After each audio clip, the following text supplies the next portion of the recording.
The Grand Theft Auto modding scene is in a really strange place right now. On one side, we have incredible modders making awesome projects on a frequent basis. Yet on the other side, we have projects stealing assets, not crediting users properly, or just straight up copying missions from other projects with zero modification. Today I'm going to discuss a few instances of this, some minor and some more egregious later on. This video started as a simple rundown on concept theft, but then quickly spiraled out of control to where now I have strong evidence to suggest that some members of the GTA modding community are outright scamming charity organizations. The rabbit hole got really deep, so let's not waste any more time. A name you will hear me mentioning a lot is the name Dinosaur Bytes. He is the creator of the tightened GTA mods.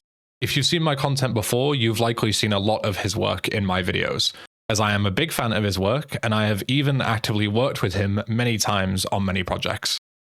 Not to suck my own dick too much, but this goes all the way back to when Dinosaur Bytes asked me specifically if there would be interest in such mod being made at all. Basically what I'm trying to say is that all the credit should go to me for his work. You're welcome. Dinosaur Bytes has created 3 Titan projects so far. Titan Vice for GTA Vice City, Titan Thrice for GTA 3, and is now currently working on Titan Dreas for GTA San Andreas. These projects caused a renaissance of hard mode GTA mods in a way, and many more of them started popping up over the coming months and years. This isn't a bad thing. Dinosaur Bytes has said himself that he's glad others are getting inspired to make mods. The issue lies in how they are making these mods. Now that we have that context out of the way, let's get into some examples. A little while ago, I played GTA Vice City Extended Features, an overall quite stellar mod that adds a ton of features to VC, including cut content, and even entirely new areas such as the Everglades. No problem with that, but he did also include something interesting. A donut truck! Wait. Were these always a thing? I thought you custom made these, Rob. Or were they, like restored from somewhere? I think they might be restored. That's cool though. Wait, he stole that from me? Wait, did you custom make them? Okay, well that kind of sours my taste a little bit. Because if you custom made those and he just straight up ripped them off without asking you, then that... Gonna make this very clear right now, that is not okay. Using somebody else's mods without asking them, not okay. Maybe I'm credited? Check the GTA forums page. I think it has all its credits. So someone tell me if Rob is credited on that thing. If not, this does not get the eBen seal of approval. It was going to, but it's lost it. Doing it without asking is already asshole enough, but not crediting at all is way worse. I can't believe this is happening. Not guilty. Understand? Good. No credit? Okay, that's scummy as hell. Stealing people's assets like that? Now, mistakes happen. The dev acknowledged this problem swiftly, and now Dinosaur Bytes has been properly credited for his work being used in the mod. Sadly, with some other developers, it is a completely different story. The Challenge is a hard mode mod for GTA San Andreas similar to the Titan series. It is made by Polyvalord, and full disclosure here, I am biased on this topic, as the two of us really don't get along. Frankly, I had a terrible experience playing his mod, where it wouldn't launch for me at all and he refused to give me any assistance or support to get it working. I know I'm not the only one who has had issues, as the entire GTA forums thread for his mod is full of him shitting on people for daring to criticize his project. Even his own YouTube comments include him being really nasty to people who aren't even being negative towards him. That being said, bias doesn't matter in this case. You're welcome to form your own opinion for what I'm about to show you. Originally, the challenge was under a different name. Can you guess what that name is? If you guessed Titaned, you would be correct. This was after Titan Vice and Thrice were already public, but Titan Dreas had not been announced yet. For this reason, you could allege that Polyvalord deliberately marked his mod as Titaned for San Andreas to capitalize on Dinosaur Bytes' name and the hype that surrounded his projects. A short while later, Dinosaur Bytes started making a sort of developer blog on his YouTube channel, showing off Titan Dreas and mission concepts he had come up with as development had started. I'm sure you'll be very shocked to see that as soon as these dev blogs started appearing, Polyvalord started including similar or even exact concepts in his work soon after. Let me be very clear. It is entirely possible that two modders can have the same idea at the same time for the same game, or even different times and not necessarily be copying each other. Take this example.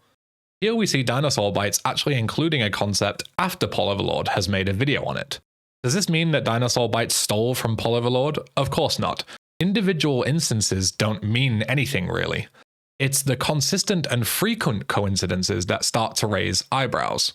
Speaking of coincidences and the spank madmen from GTA 3, Titan Dreas' take on Explosive Situation has you deal with these madmen throughout the mission. 4 months later, the challenge version 1.6 is released and a load of missions are redone. Guess what enemies you now deal with during Explosive Situation?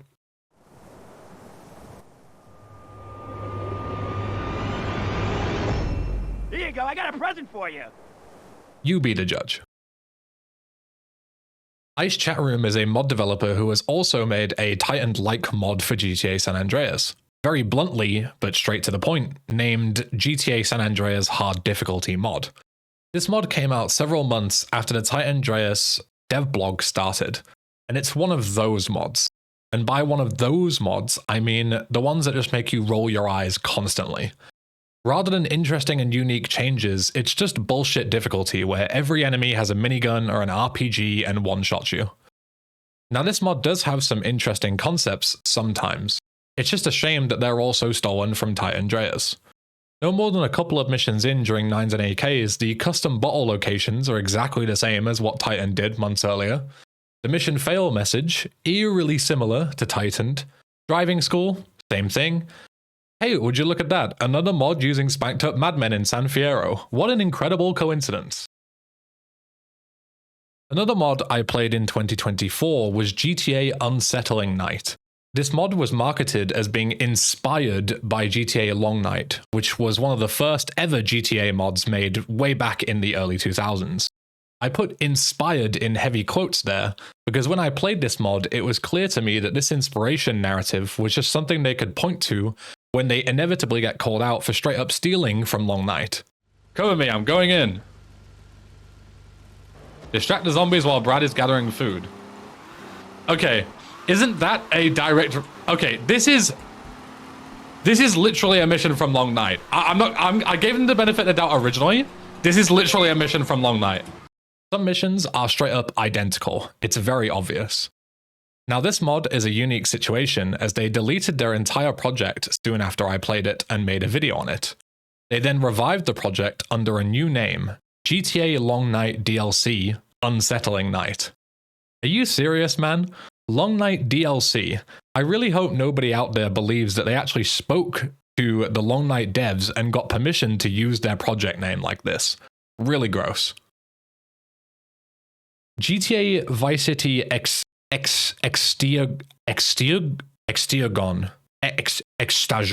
Edition is a mod I haven't personally played at the time of writing this script, but it honestly impresses me. It impresses me because it only takes 2 missions before it steals a mission concept from Titan. You really couldn't wait 5 missions like the others did? Shameful, really. Or sorry. I meant very disappointed in you, honestly. Don't worry though, it's not just Titan that this mod has stolen from. GTA Vice City Hardlined is a stupidly difficult mod for VC. I played it early last year. It definitely has its own issues, but I will absolutely commend the dev for their insane creativity when it comes to mission ideas. Almost every mission has a cool, unique concept, made extremely difficult. I'm sure you can see where I'm going with this. Yes, sadly, Extagon steals from Hardline too.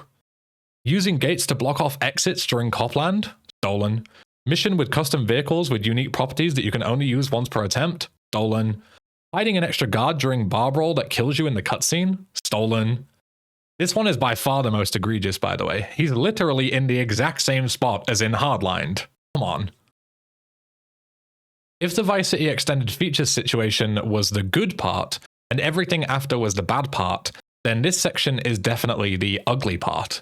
Strap in, because this one is a real doozy. Aeon Gamer is another person who makes GTA modding content. Head to their channel and you'll see gameplay for all sorts of mods. Alpha, beta editions, Christmas mods, PC editions of the story's titles, you name it.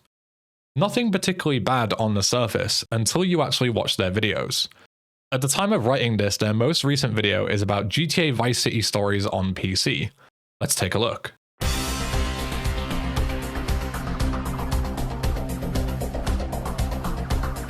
First of all, you'll need this RAR file, which has everything you need. The file in the video says by Aeon Gamer, implying that this person developed this mod.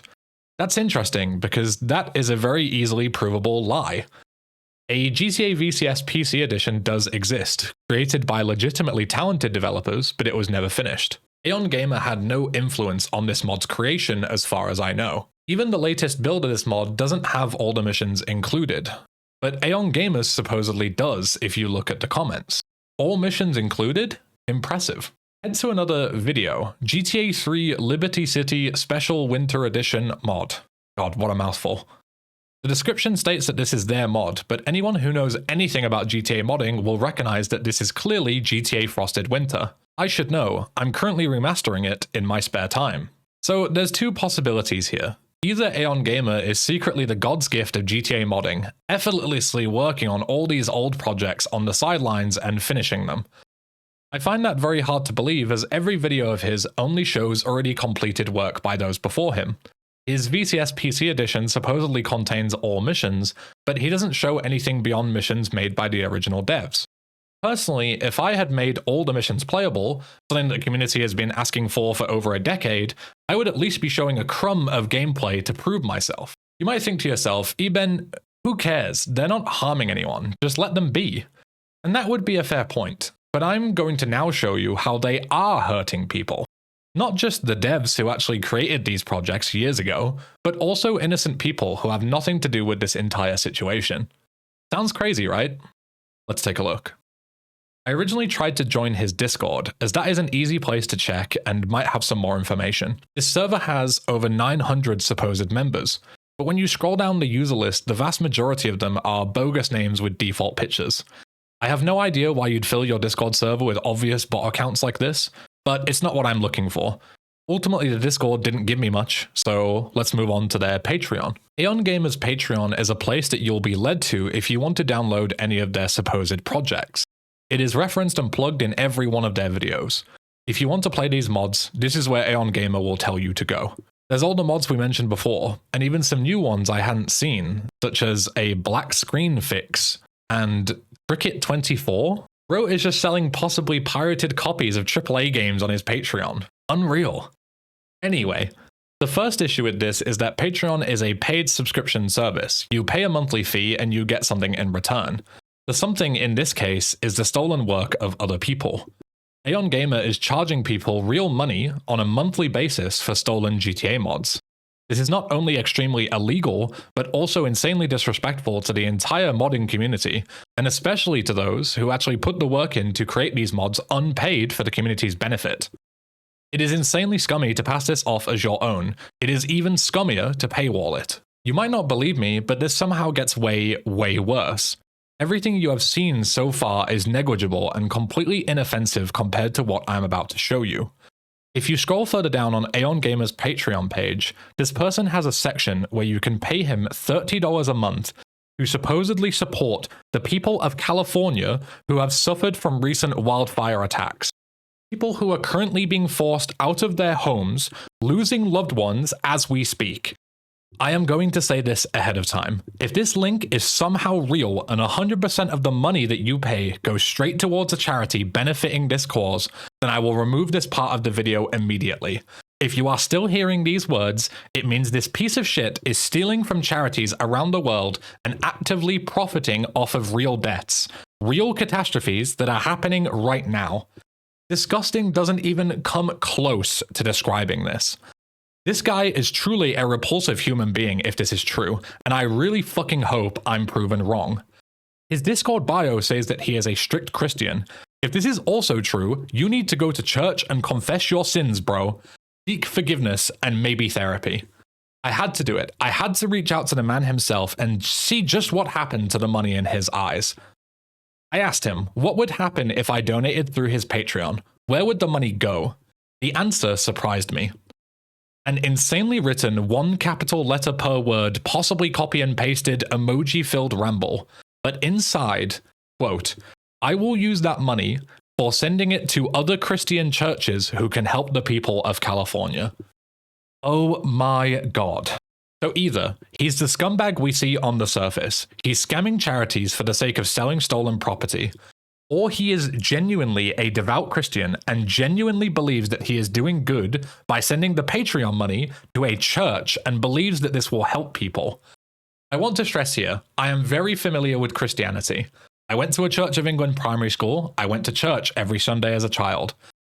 There are churches out there that really do amazing work for their local community and even beyond. That being said, all this vagueness and the fact that he was already stealing to begin with leads me to believe that this money does not go to a church or anywhere of that kind. And even if it does, it will not go from there towards helping people who need it. I continued with this guy for a little bit longer. I asked him for proof of the extra missions he supposedly made for GTA VCS PC Edition. He said he would send them to me, but he never replied again. It's also worth noting that this is just one person's Patreon I was sent. There could be dozens or even hundreds more out there exploiting current events for their own motives. I trust my audience to be vigilant enough to not pay any more towards this extremely shady scheme. But if for whatever reason you are considering giving this Patreon a penny, please follow these steps instead. Step 1. Head to givedirectly.org. The link is in the description. Step 2. Donate whatever amount you are going to give to this Patreon to them instead, as this way your money will be guaranteed to go to people who need it the most, and they won't lie to you about it. Step 3. Optionally, donate even if you weren't going to give them any money, just like I did. Together, we can make a difference. Thanks for watching.